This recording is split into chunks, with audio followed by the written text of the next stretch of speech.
আসসালামু আলাইকুম। আমরা সকলে ব্যাংক থেকে টাকা উত্তোলন করি। ব্যাংকে যাওয়ার আগ থেকে ব্যাংক থেকে টাকা উত্তোলন করা পর্যন্ত আমরা যে কথাগুলো বলি, এটা আমরা আজকে আমাদের শামীম ইংলিশে বলার চেষ্টা করবে।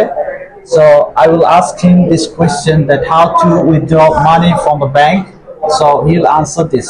Okay, how to withdraw money from the bank? Could you please tell me shortly in details? Okay, sir. Hello, hi everyone. Assalamu alaikum. Today I'm going to share how to I collect money from the bank. First of all, I check the checkbook, then I write the check, then I go the bank.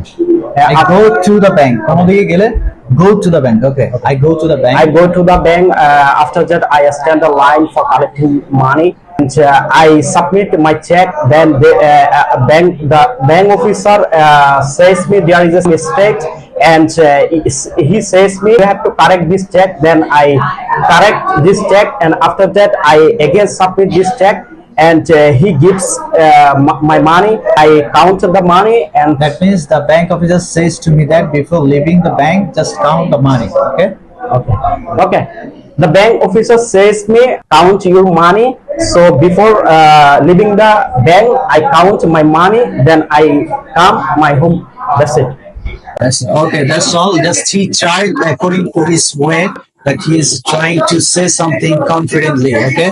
This is the basic way. If you want to elevate your speaking fluency, try to talk in every situation. Then your speaking will be fluent. Okay. This is the platform for learning English practically. So try that. And it's you done how to withdraw money. Okay. Tell me in details. Assalamu alaikum.